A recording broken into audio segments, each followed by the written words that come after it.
Hello students, welcome to class. आज हम discuss करने जा रहे हैं कुछ ऐसे इंपॉर्टेंट क्वेश्चन के बारे में जो आपके एग्जाम्स में पहले भी पूछे गए हैं बहुत ज़्यादा बार, और आगे भी इनके आने की पॉसिबिलिटी बहुत ज़्यादा बढ़ जाती है। तो हम क्या करेंगे, अब एक एक चैप्टर्स को उठाएंगे और उनके इंपॉर्टेंट क्वेश्चन को हम करने जा रहे हैं। और जो आप एक चीज़ देखोगे, थ्योरी आप करते हो, थ्योरी करने का इतना ज़्यादा आपको कोई अगर फ़ायदा नहीं होगा अगर आपने इंपॉर्टेंट क्वेश्चन नहीं लगाए हैं, प्रीवियस ईयर क्वेश्चन पेपर आप नहीं कर रहे हो, सैम्पल पेपर आप नहीं कर रहे हो, तो आपको ये पता नहीं चलेगा अगर ये क्वेश्चन आ भी गया तो हमें इस क्वेश्चन में लिखना क्या है। तो इसके लिए हमें इंपॉर्टेंट क्वेश्चन करना ज़रूरी है। टेस्ट लगाइए आप, इसके लिए एमसीक्यू के आप टेस्ट दीजिए, बाकी सारे जो चीज़ें हैं आपको क्वेश्चन के हिसाब से ही समझ में आएंगी कि इस तरीके से अगर ये क्वेश्चन आ जाता है तो हमें अटेम्प्ट कैसे करना है। ठीक है, तो इसीलिए हम एक एक चैप्टर्स के सारे इंपॉर्टेंट क्वेश्चन कवर कर लेंगे जो एग्जाम में आपके पूछे जा सकते हैं। तो सबसे पहले हम कवर करने वाले हैं हाउ डू ऑर्गेनिज्म रिप्रोड्यूस के इंपॉर्टेंट क्वेश्चंस को। तो चलिए हम स्टार्ट करते हैं। पहला क्वेश्चन क्या है, देखिए। थ्योरी आपने कर रखी है, बहुत अच्छे से आपको आती है। अगर आपने अभी तक नहीं की है तो हमारे चैनल की प्लेलिस्ट में जाके आप अलग अलग चैप्टर्स की थ्योरी भी कर सकते हो। तो चलिए हम पहले स्टार्ट कर देते हैं। Name the human male reproductive organ that produce sperm and also secrete a hormone. Write the function of secreted hormone. ये पूछा गया है जो मेल आपका रिप्रोडक्टिव ऑर्गन होता है उसको, मतलब ये बताइए, वो स्पर्म प्रोड्यूस करता है और एक हार्मोन भी रिलीज करता है। ऐसा कौन सा वो पार्ट है बॉडी का? वो आपका पार्ट है टेस्टिस। टेस्टिस एक मेल रिप्रोडक्टिव पार्ट होता है जो क्या करता है, स्पर्म को रिलीज करने में हेल्प करता है। और दूसरा काम में क्या करता है, एक हार्मोन को रिलीज करता है जो हार्मोन है टेस्टोस्टेरोन हार्मोन। और ये टेस्टोस्टेरोन हार्मोन के फंक्शन पूछे गए क्या होते हैं, ये हम कंट्रोल एंड कोऑर्डिनेशन में भी करके आ चुके हैं। ये क्या करता है, जो भी मेल बॉडी में पुबर्टी आती है जिस टाइम पे, सेकेंडरी सेक्सुअल कैरेक्टरिस्टिक्स जो अराइज होते हैं वो किसकी वजह से होते हैं, वो होते हैं टेस्टोस्टेरोन हार्मोन की वजह से। ठीक है, एक एक के हमने दोनों के फंक्शन कर लिए हैं। टेस्टिस के फंक्शन पूछे गए थे और किसके फंक्शन पूछे गए थे, हार्मोन के इसमें फंक्शन पूछे गए थे, तो हमने कर लिए हैं। ये पूरा आपका 5 नंबर का क्वेश्चन है। ये 5 नंबर का क्वेश्चन जो है उसका पहला पार्ट है और दूसरा पार्ट हम यहाँ पे कर लेते हैं। Name the part of human female reproductive system. और फीमेल रिप्रोडक्टिव सिस्टम के बारे में पूछा गया है where fertilisation take place. Fertilisation कहाँ पे होता है? जैसे आप देखोगे जो आपके फीमेल रिप्रोडक्टिव ऑर्गन्स होते हैं वो कौन कौन से होते हैं, उसमें ओवरी होता है, फेलोपियन ट्यूब होता है जिसको हम ओविडक्ट के नाम से बोल देते हैं, यूट्रस होता है। ये सारी चीजें क्या होती हैं, रिप्रोडक्टिव ऑर्गन्स की तरह काम करती हैं। तो सबसे पहले क्या होगा, ओवरी से एग रिलीज होगा। हर महीने 28 दिन 30 दिन की जो साइकिल होती है उसमें क्या होता है, एग रिलीज होता है ओवरी से, फेलोपियन ट्यूब में आएगा। फेलोपियन ट्यूब में आते ही वो एक दिन का वहां पे वेट करता है कि स्पर्म आए या नहीं आए। अगर तो स्पर्म आ गया तो क्या हो जाता है, एग फर्टिलाइज हो जाता है। फर्टिलाइज होके क्या बना देता है, जाइगोट बना देता है, आगे जाके एम्ब्रियो, फीटस, बाकी सारी चीजें बन जाती है। ठीक है, तो पहला फर्टिलाइजेशन आपका कहाँ पे होता है, फर्टिलाइजेशन होता है फेलोपियन ट्यूब में। और जिसका दूसरा नाम क्या होता है, ओविडक्ट भी इसका दूसरा नाम हम बोल देते हैं। दूसरा क्वेश्चन क्या पूछा गया, इम्प्लांटेशन ऑफ फर्टिलाइज्ड एग ओकर। और जो आपका फर्टिलाइज तो हो गया एग, जाइगोट से आपका एम्ब्रियो बनने जा रहा है। अब एम्ब्रियो को इम्प्लांट कौन करेगा, आगे उसकी नरिशमेंट कौन देगा, उसका पालन पोषण कौन करेगा पूरे 9 महीने तक, वो आपको बताना है। वो करता है यूट्रस। यूट्रस क्या होता है, इम्प्लांट करेगा किसको, एम्ब्रियो को। और उसमें क्या होता है, जो भी नरिशमेंट वगैरह होता है, यूट्रस आपको पता है हर महीने क्या करता है, अपनी वॉल को, यूट्रिन जो वॉल है उनको प्रिपेयर करता है, नरिशमेंट उनको देता है, ताकि अगर एग आपका फर्टिलाइज होके आ जाता है तो हमें नरिशमेंट की भी जरूरत ज्यादा पड़ेगी। तो प्रिपेयर रहता है हर टाइम पे। ठीक है, अब क्या होगा, एग आ गया, एग आने के बाद फर्टिलाइज जो एग है वो आ गया। और उसके बाद क्या होगा, ये पूछ रहा है explain how the embryo get nourishment inside the mother's body. Uterus के अंदर आ गया। अब बात ये है, यूट्रस ने अपनी वॉल तो प्रिपेयर कर ली, पर उस वॉल से जो आपका एम्ब्रियो है, एम्ब्रियो के अंदर नरिशमेंट कैसे जाएगा मदर की बॉडी से। तो वहां पे क्या होता है, एक टिश्यू होता है, स्पेशल डिस्क लाइक एक मतलब स्ट्रक्चर होता है। वो क्या होता है, पाइप सी होती है जो जुड़ जाती है एक साइड से एम्ब्रियो से, और दूसरी तरफ जो यूट्रस की जो वॉल है, यूट्रेन जो वॉल है, वहां से वो अटैच हो जाती है। तो जो भी यूट्रस से नरिशमेंट आपको लेना होता है वो उसके मतलब जो भी आपकी डिस्क शेप आपकी क्या बनी है, एक पाइप से बनी है उसके थ्रू होते हुए जाएगा, वो उसका नाम क्या होता है? प्लेसेंटा उसका नाम होता है। ये बहुत इंपॉर्टेंट क्वेश्चन, ये अलग से भी क्वेश्चन इंपॉर्टेंट बन सकता है 3 नंबर में। ये बोल सकते हैं स्ट्रक्चर बताइए प्लेसेंटा का और वो फंक्शन क्या करती है, कैसे मदर की बॉडी से जो एम्ब्रियो है उससे सारा नरिशमेंट उसको वहां पे पहुंचा देती है, वो होता है प्लेसेंटा। काम क्या करता है, काम देख लीजिए वो क्या करेगा। वो काम करता है जो भी मदर की बॉडी में न्यूट्रिएंट्स होते हैं, ऑक्सीजन भी बच्चे को चाहिए होती है, वेस्ट प्रोडक्ट भी जो भी एम्ब्रियो के अंदर आपका फिटस के अंदर जो भी वेस्ट प्रोडक्ट बन रहा है उसको भी बॉडी से बाहर निकालना होता है। वो क्या करेंगे, प्लेसेंटा के थ्रू मदर की बॉडी में आए, मदर की बॉडी से बाहर निकल गया।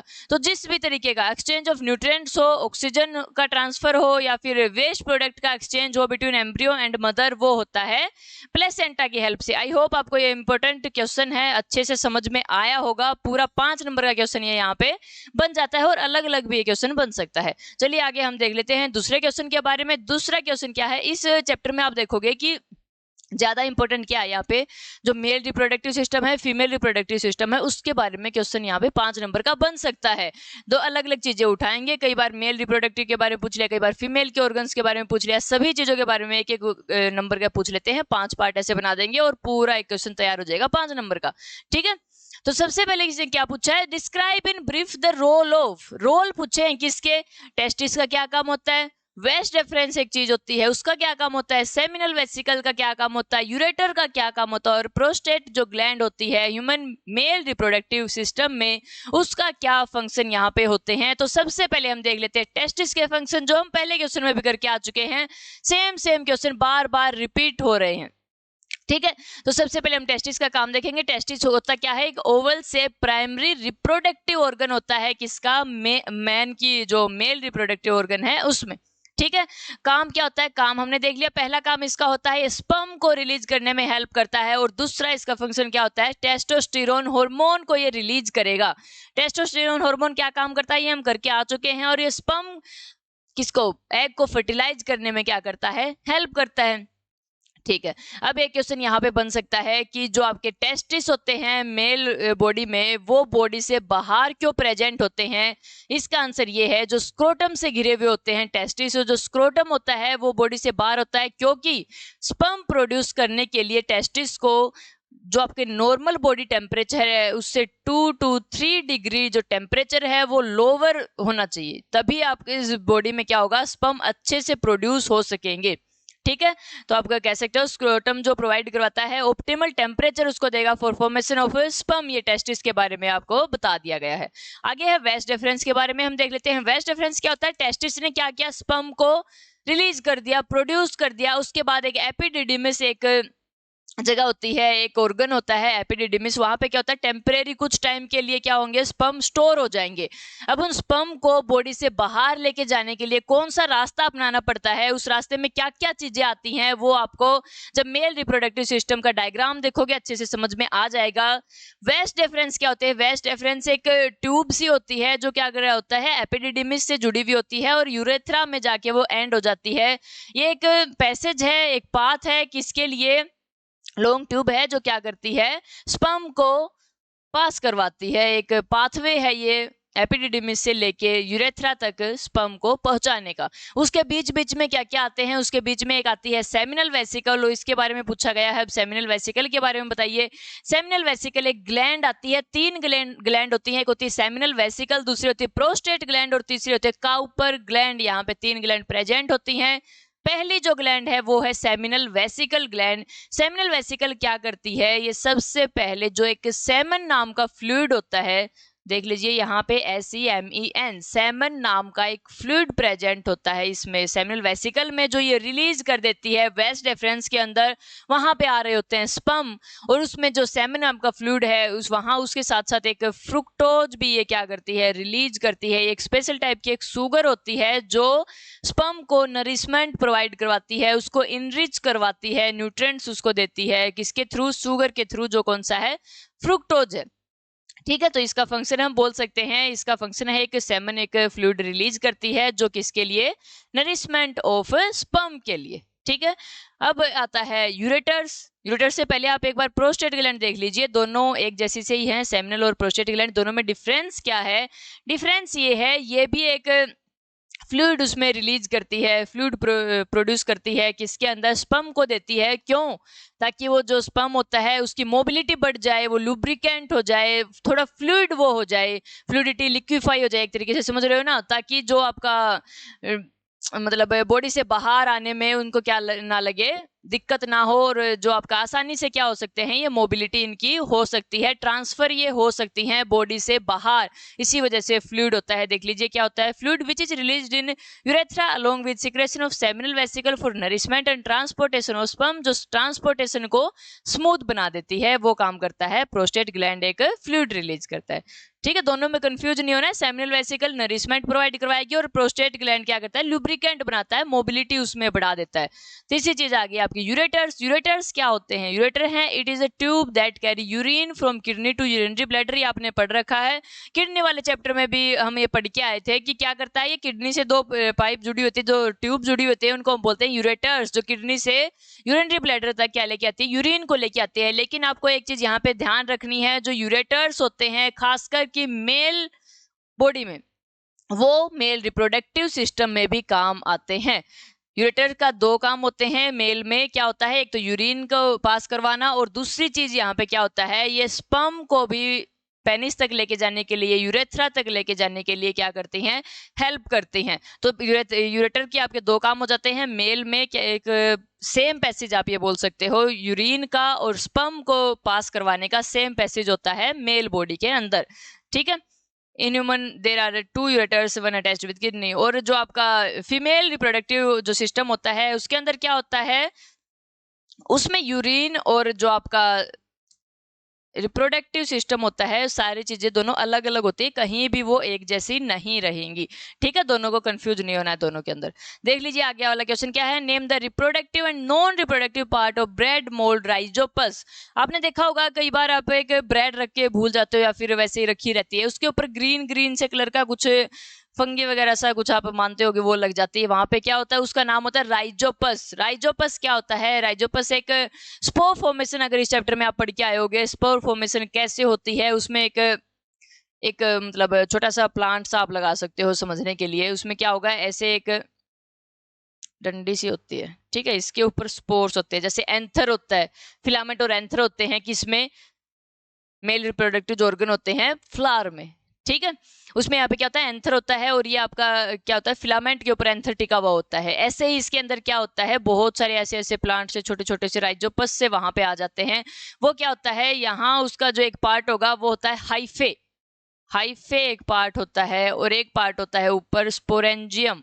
स्पोरेंजियम एक पार्ट होता है, दो पार्ट यहाँ पे हो जाते हैं। जो आप देख रहे होगे जो फ्लावर में होता है, जो फिलामेंट है वो रिप्रोडक्शन में हेल्प नहीं करता, वो नॉन रिप्रोडक्टिव पार्ट होता है, वो सिर्फ एंथर को सपोर्ट करने के लिए होता है। सेम वही यहाँ पे होता है, जो हाइफे है वो क्या है, नॉन रिप्रोडक्टिव पार्ट है, और जो ऊपर स्पोरेंजियम है, स्पोरेंजिया जो है वो क्या होता है, रिप्रोडक्टिव पार्ट होता है। स्पोरेंजियम के अंदर स्पोर्स भरे हुए होते हैं बहुत ज्यादा, और स्पोरेंजियम स्पोर्स को प्रोटेक्ट करके रखता है। थिक ये वॉल होती है स्पोर्स के अराउंड। ये क्या करता है, जब ये मैच्योर हो जाते हैं, जो स्पोर्स है वो मैच्योर हो जाते हैं, उस टाइम पे क्या होंगे, ये टूट जाएगा और वो सारे स्पोर्स बिखर जाएंगे इधर उधर, और जब भी सुटेबल उनको एनवायरनमेंट मिलेगा वो ग्रो होने लग जाएंगे, सेम राइजोपस की इसमें इसकी तरह। ठीक है, तो बहुत इंपॉर्टेंट ये क्वेश्चन बन जाता है, 2 नंबर का क्वेश्चन है, बहुत ज्यादा इंपॉर्टेंट ये है।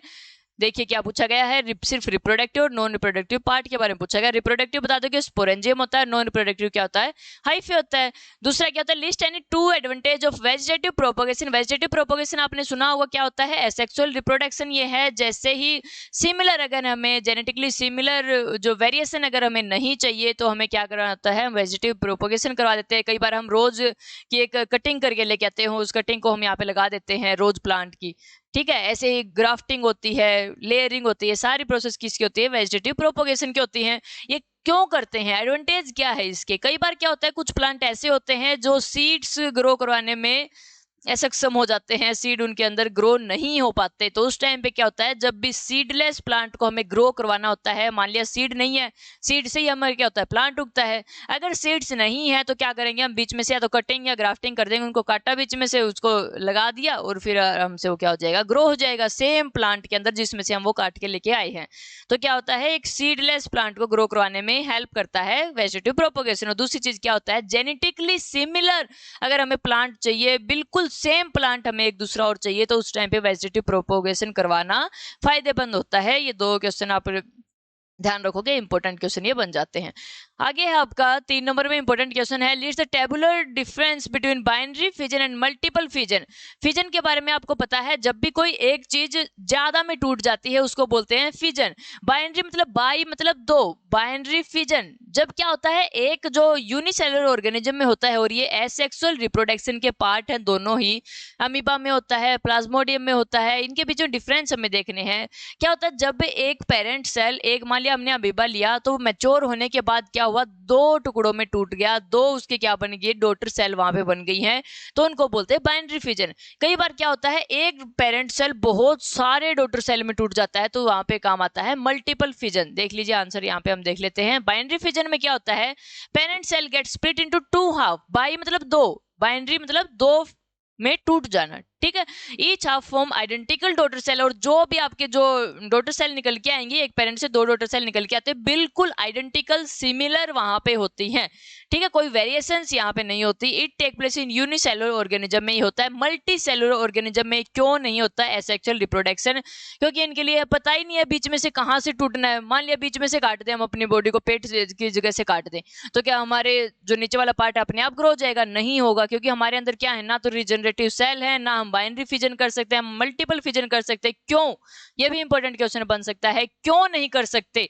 क्योंकि हमारी बॉडी के अंदर हर काम को करने के लिए अलग अलग स्पेशलाइज्ड सेल हैं, स्पेशलाइज्ड टिश्यू वहां पे बने हुए हैं। इसी तरीके से रिप्रोडक्शन के लिए भी स्पेशलाइज्ड टिश्यू बनाए गए हैं, ठीक है। इसी वजह से हम सेक्सुअल रिप्रोडक्शन नहीं कर सकते। मल्टीपल फिजन देख लेते हैं, in which the nucleus of parent cell divide repeatedly, बार बार डिवाइड होती जाती है, और लार्ज नंबर ऑफ न्यूक्लियाई और numerous similar sized and identical daughter cell वहां पे प्रोड्यूस हो जाती है, बहुत सारी डॉटर सेल वहां पे बन जाती है। मल्टीपल नाम से पता चल रहा है, फिजन का मतलब है टूटना, और बाइनरी मतलब दो में, फिजन का मतलब है टूटना, दो में टूट जाना, ये ज्यादा में टूट जाना। एग्जाम्पल यहाँ पे देख लोगे, अमीबा एंड लेशमानिया बाइनरी फिजन का एग्जाम्पल है, और प्लाज्मोडियम क्या है, मल्टीपल फिजन का एग्जाम्पल है। एनसीईआरटी में भी आपको ये बहुत अच्छे से दे रखा है। दूसरा क्वेश्चन क्या है, दूसरा क्वेश्चन यहाँ पे पूछा गया है, what happen when A mature spirogyra filament attain considerable length. जो स्पायरोगायरा है ये भी यूनिसेलुलर एक ऑर्गेनिज्म है, ये क्या करता है, एसेक्सुअल रिप्रोडक्शन शो करता है। कौन सा इसमें एसेक्सुअल रिप्रोडक्शन होता है? सेक्सुअल रिप्रोडक्शन कई तरीके के होते हैं, जैसे बडिंग हो गया, रीजनरेशन हो गया, फिजन हो गया, और एक होता है आपका फ्रेगमेंटेशन। जो स्पायरोगायरा होता है वो फ्रेगमेंटेशन को शो करता है। जब भी स्पायरोगायरा अपने मैच्योर हो जाता है बहुत ज्यादा, उस टाइम पे अभी होता है, अभी इससे ज्यादा मैच्योर तो ये नहीं हो सकता, सबसे अपनी उसने अटेन कर ली है अपनी कंसिडरेबल लेंथ, उसके बाद क्या होगा, फ्रेगमेंट्स में वो टूट जाएगा, ऐसे टुकड़ों में टूट जाता है। कैसे? मान लिया स्पायरोगायरा ऐसा होता है कुछ, वो क्या करता है, ऐसे बीच में से टुकड़ों में टूट जाता है, ठीक है। और अब ये जो आपका स्पायरोगायरा का हिस्सा है, ये एक अलग से एक मैच्योर स्पायरोगायरा फिर से बना देगा, ग्रो हो जाएगा, ये अलग से ग्रो हो जाएगा, ये अलग से ग्रो हो जाता है, ठीक है। क्या लिखा हुआ है, ब्रेक इनटू स्मॉलर फ्रेगमेंट और पीस। फ्रेगमेंट का मतलब क्या होता है, टुकड़ों में टूट जाना, and each fragment grow into new individual. ये क्या है, स्पायरोगायरा में एसेक्सुअल रिप्रोडक्शन है। ये आपके इंपॉर्टेंट क्वेश्चन थे how do organism reproduce chapter के, और इससे बाहर कुछ नहीं है। अगर आपने इनसे रिलेटेड एक आधा क्वेश्चन और कर लिया तो आपको जो आपके एग्जाम होंगे, जो बोर्ड के एग्जाम होंगे, इनसे बाहर कुछ नहीं मिलेगा। और आपको प्रीवियस ईयर क्वेश्चन पेपर और सैंपल पेपर तो बिल्कुल भी नहीं छोड़ने। सैंपल पेपर हम यहाँ पे करेंगे, जैसे ही सैंपल पेपर सीबीएसई के भी आते हैं वो भी हम यहाँ पे करते हैं, और पहले जो भी सैंपल पेपर आए हुए हैं 2023 का 22 का, वो भी हम यहाँ पे कंसिडर करेंगे उनको भी, ठीक है। तो चलिए मिलते हैं आपसे नेक्स्ट वीडियो में।